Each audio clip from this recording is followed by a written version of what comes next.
Hi guys, it's Sean the EV Bloke back with another video. As you know, for the last, ever since this channel began, I've been concentrating mostly on my own personal car, which is the BYD Atto 3.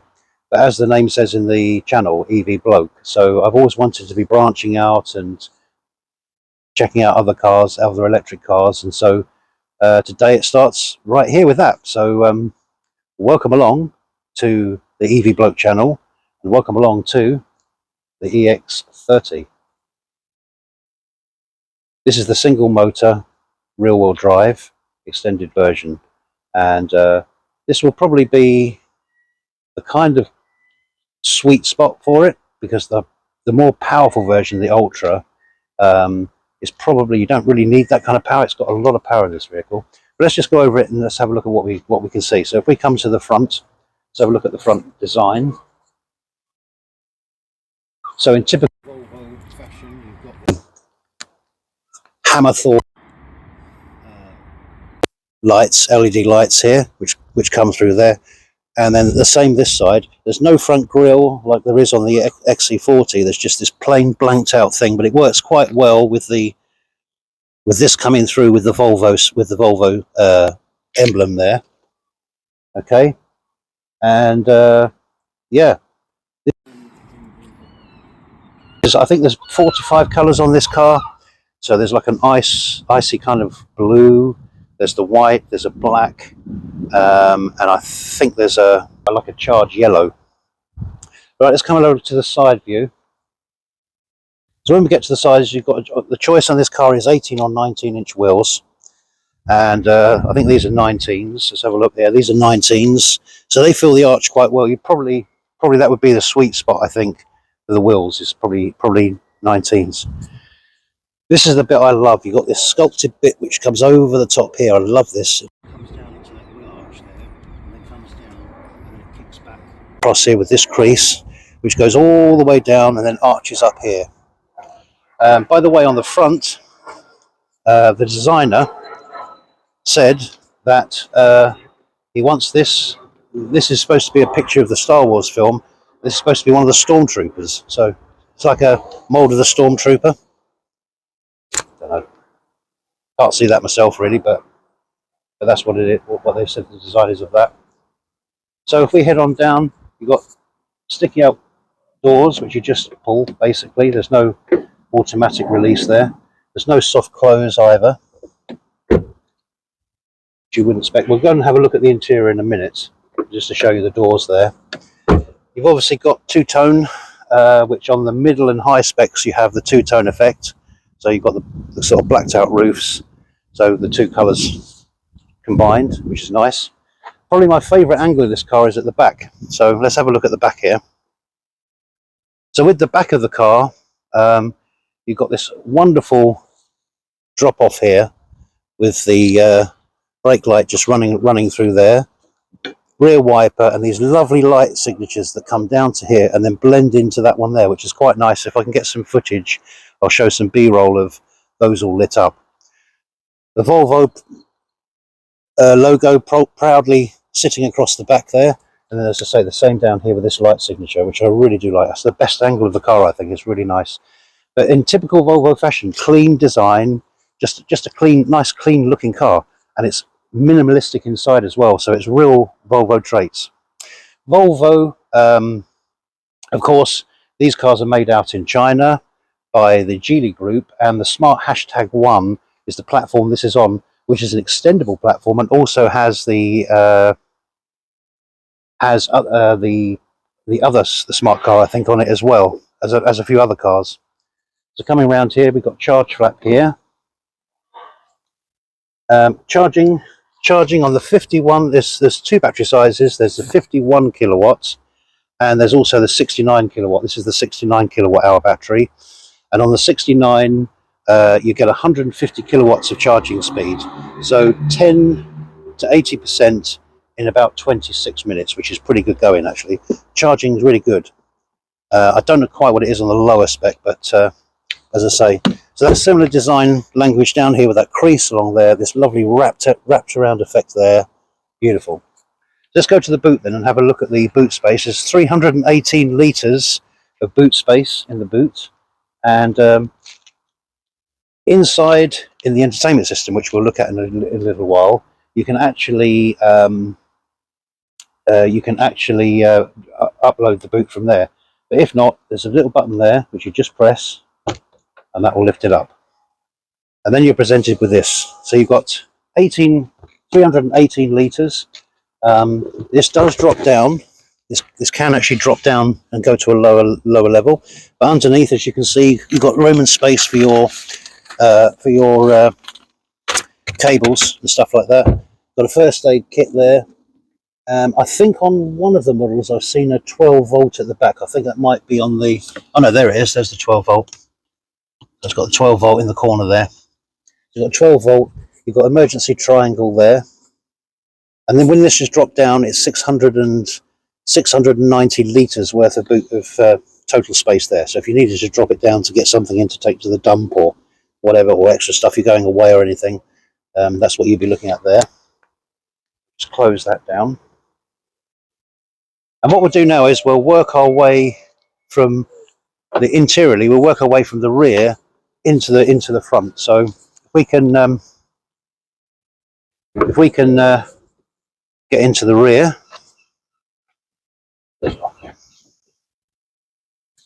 Okay. Right, so as you know, I'm a tall guy. That's in my position there. So I'm 6'3".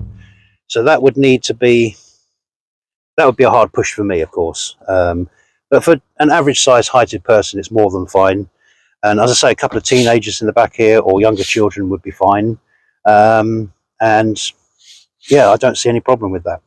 But lovely design in the back here. There's no rear pockets, but I think that there is on the top spec. This is kind of like the mid top spec. I think there's some matte pockets in here. There's no cup holders in the center of this car, but you do have quite wide bins. And as I say, you've got some matte pockets in the other one. Yeah, no problem. You've got two USB-Cs here, and you've got the window wipers are set in the middle there. There's a little area there for your for a phone or something like that. Down some more storage for the people at the back. So you've got this here. It's got quite a nice design on the side here with this moose logo and some green trees and just giving you a whole green effect. All the interiors on this car are recycled materials. You've got up to 5 choices of different designs in the back here, and on each design you have different textures, different colors, different themes that you go in. They're all recycled materials, which of course is a big thing with Volvo anyway. So now what we'll do, I think that's about it for the back here really. Quite comfortable. The seats are quite comfortable. As I say, for me, it would be a hard push on a long journey, obviously sitting in the rear here. That sits seated to my position as well. I'm 6'3", so an average sized heighted person, 6 foot or under, would obviously have their seat quite a bit more forward than that, and I'd have a bit more room at the back here. So there are compromises. It's the smallest Volvo there has ever been, so you have to accept some of these things. Right.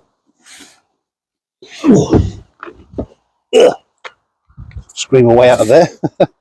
Right, so let's make our way into the front then. Let's start having a look at what's going on in here.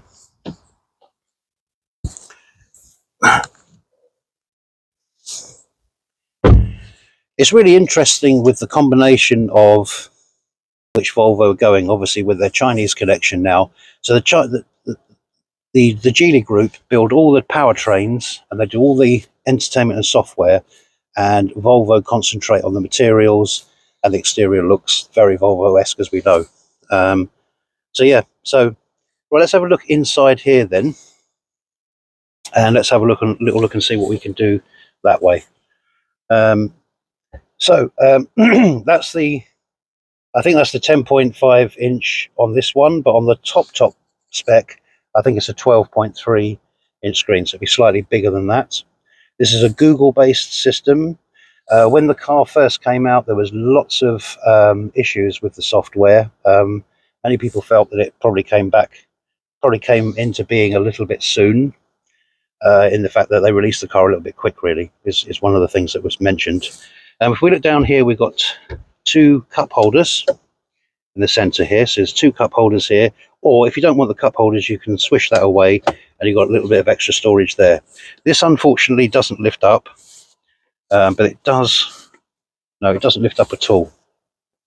But when you put this back, you do have storage down here, so you can lift this up and you've got two more USCs there for your phones and stuff. But you've also got two charging pads here, and on the left is where you would put the key, which I can't see where is at the moment.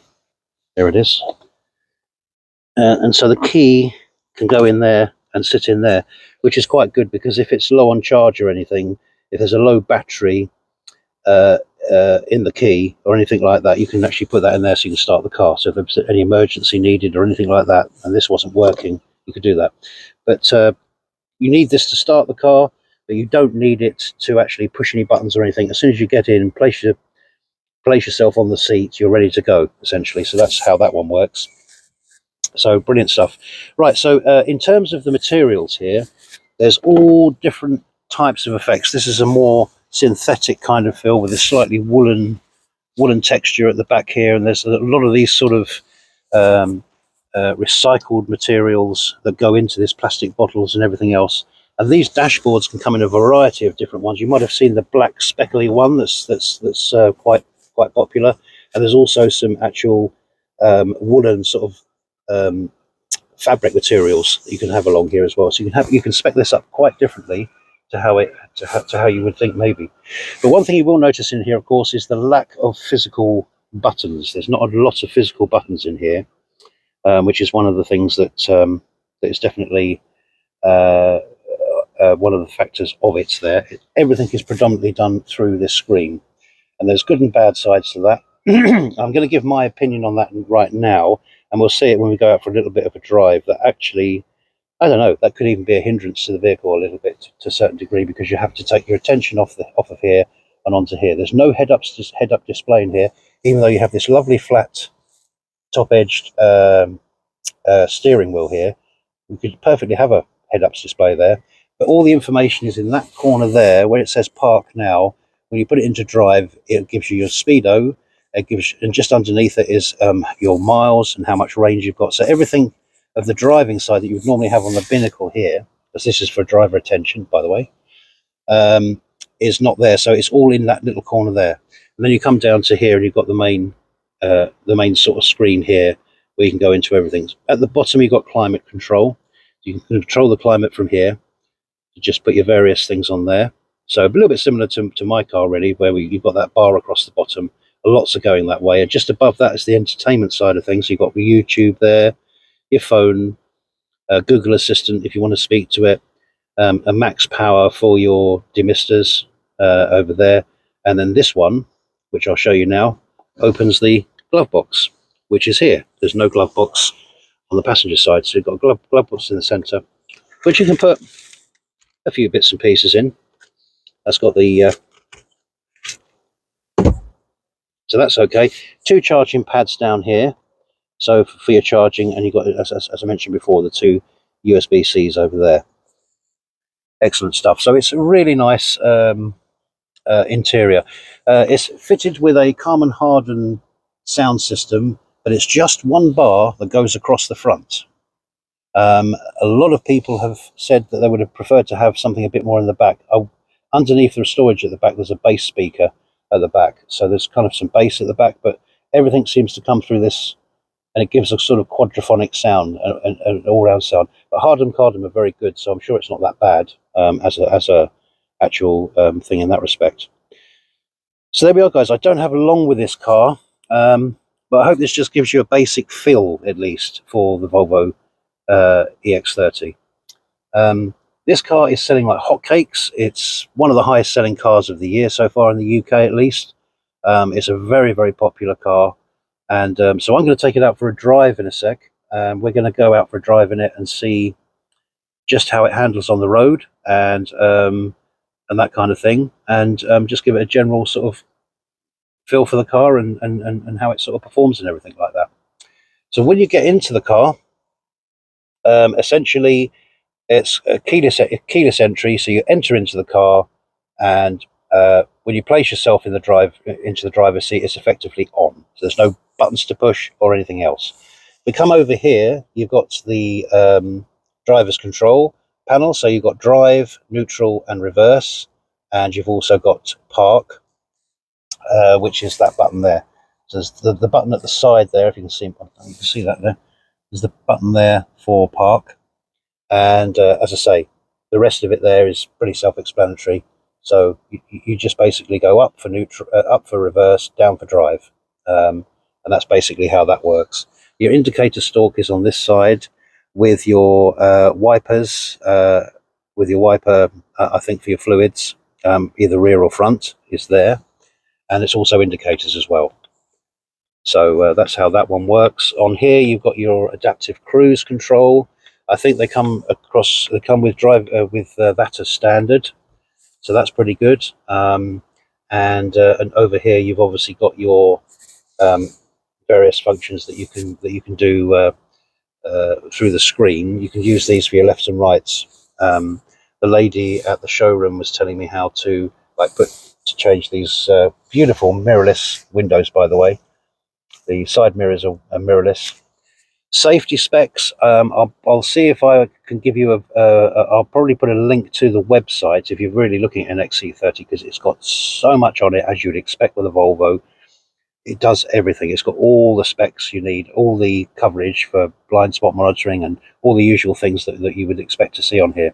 The slight surprise for me is the fact that it's fitted with this attention warning thing, but you've got to turn your head to look at the screen over here for your speedo and if you want to do anything here. So there's a massive distraction going on. I think down here they could have put something, even like in my car, where you've got a little bit more of the basic things, basic climate, stuff like that. Just those little things you want to get to easily. If that was somewhere down here or across the front or whatever, would have been a better move than having everything packed into that screen. As much as I'm okay with screens, not everybody is. And that's a big issue. And I think that would be something that would need to be looked at really, in terms of if you're thinking about getting this car, would you be happy with that? The other thing is this alarms itself if you take your attention off of there. You start getting beeps from this. So as you look over here to look at speed and do anything over here, maybe navigation, whatever, this will start going off. Intuitive, really, in some respects, it's kind of like very strange. But we haven't got time today to go into all of this here, so I might try and get this car back again and do a more in-depth interior view. I like to do everything in depth really, but this is just a basic overview of the EX30 as I see it.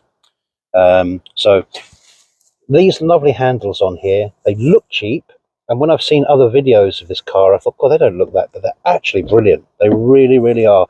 And they've got this kind of like texture in them where they're just sort of got this kind of etching inside of it. I don't know if the camera can really pick up on that. It's so nice, it really is. And I'm so impressed with the materials and the storage and everything. And so as I say, you've got that storage down there. If you're not using it, you can put down that and close that off, so gives it a bit more of a, and other than the fact that this is here, it's just like an open floor, if you like, really. If it wasn't for that section there, that's how that would appear. But really good. Sizable door bins, not massive, enough to get a bottle or something in, and as I showed you the cup holders earlier. So yeah, so that's the EX30, and it's just a nice car. It just is a really, really lovely car, and I'm just happy to sort of show you around it today, really. Some compromises have been made, of course, with that entertainment screen. I think is the one side, which is kind of strange for Volvo. But of course, they're working with Geely, a Chinese company now, and they're sort of controlling that side of it. So you have to kind of expect that they will do things their way. Love these alloy wheels. These 19-inch alloy wheels are just beautiful, with that sort of plate on there to give it better aero as well. On this car, you have 296 miles to a full battery. Not class leading exactly, but doable, and with 150 kilowatts charging speed, which for a 69 kilowatt hour battery, which is what this is, that's not bad. The top spec will comes with a nice glass sunroof. So if you want to spec it up to the top level, you don't have to go for the high-powered version of the 416 brake horsepower, which is just amazing. But this is very nippy, this car. But it's also got a beautiful stance on the road, and it's actually got quite a light steering feel. But I haven't had time to fiddle with that to see if I can firm that up, because it's a little bit light for me. But yeah, we don't know. But anyway, what we'll do is we'll just take it out for a quick run around, so you can get a bit of a feel for it, and yeah, and then we'll catch up at the end for some thoughts. Right, so let's just take her out for a shortish drive. I'm sorry about the kind of I've just got that kind of short bit of time with it today. So on here you've got park, as I said earlier, on the end, and then this works like reverse and then down for drive. So we put it into drive. There we are. We're ready to go. It's just foot off the brake and off you go. And that's really how that one works. It is incredibly quick. That's what I can say about this car. It just picks up speed so quickly. As you can see there, just picks up absolutely no problems at all. It's very fast. And this is the lower powered one, which I think is more than enough, by the way. So yeah, more than enough. It'd be nice to get it back so I can give you a more in-depth feel for that entertainment system, really, because everything is done through that. And if I start going through all of that, I won't be able to give you a driver's impression, and that would be a bit of a shame. So it's better that I can give you a little driver's impression of it, and yeah, take it from there. So the indicators don't stay on. Well, they stay on. You just touch them down once and they keep going until you've straightened yourself up, and then they cancel themselves like that. That's how they work. So we're just going to go for a quick drive around the block. We haven't got time to take it on the motorway either today, really. But this for a what is the smallest car that Volvo do, essentially. You've got to think of what they've done with this package. Is it the biggest in the rear? No, of course not. It's not going to be. You've got the XC40, the XC60, and other cars like that for that purpose. So that's not an issue. But what I think is still so great about it is what they've done is they've given you a smallish boot, but not the smallest they could have done. And at the same time, they've given you enough seating at the rear. I mean, I'm quite tall, so I mean, I'm not the typical size, and I'm a big guy as well with it. So I mean, if you put someone of average height, you would be able to get two children, or even two teenagers at the back there, probably. No issue. So that's not a problem. So even the size wise, it's okay. You know, I think for what is a pretty small car, it's still okay in that regard. And then when you come down to the charging, don't forget this is Google Maps system. Yeah, so it's all going to be mapped out on the Google system. So you've got Google Maps, so you can do all your planning of your routes that way, etc., etc. So you've got no issues there. You can have Apple. I don't know if you've got CarPlay at the moment, but there's definitely Android Auto on here at the moment. So yeah, but it's really a very good car. You know, that's all I can say. It's bleeping away at me there. I don't know why, but it's just a nice car. You know, it's really a nice car. And what else can I say about the car, really, with a short review? I just love the clean design. I love the front and back end of it. It's beautiful. I love the sculpted arches that come over at the side. I think that's really beautiful. It's kind of minimalist outside and minimalist inside, and I'm all about that. It just looks so, you know, it's like a posh small car, really, and that's really what it is.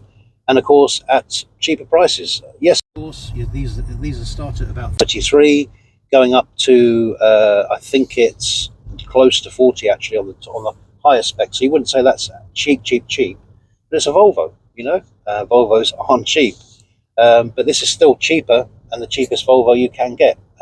It's got all the power you need. It's got decent enough charging. Range, yeah, could it be a bit better than 296, which we all know will really be in real world about 250 probably. But yeah, it's just got it all. And so, but it's got a lovely feel to it. And the steering's actually sharpened up a little bit from earlier on. It's got nice direction, nice feel to it. I like it. I like it. And the suspension, you don't seem to have a lot of body roll. Earlier when I was on the country lanes, I don't feel any body roll that's that much distinctible when you're getting into corners, which is interesting. A lot of that will probably be all the weight that's low down in the car. You can get yourself out of any situation with this car. It's got beautiful power, beautiful acceleration pickup. It's just a lovely, lovely car to drive. So what's my verdict then? Well, my verdict of the EX30 is, if you're in the market for a smaller sort of B segment-ish car that's got a decent ride height, and yeah, this is one to definitely go and take a test drive for, because I think it's got some lovely aspects to it. I really do. It's a lovely drive. It's got great safety systems, which I haven't had a chance to go over everything. I like these what do you call it, ventilation flaps on here as well. Really nice. It's just a nice design. It's different, you know. So it's really good. It's got everything you need in it, really. And like I say, it's just a really, really, really nice car to drive, and I just really love it. So this gets an EV Bloke 9.2 out of 10. That's how I rate this car. And it's very easy to see why it's selling like hotcakes, because it is a good car, really good car. So if you're in the market, go and check one out. Go and test drive one for yourself and see what you feel.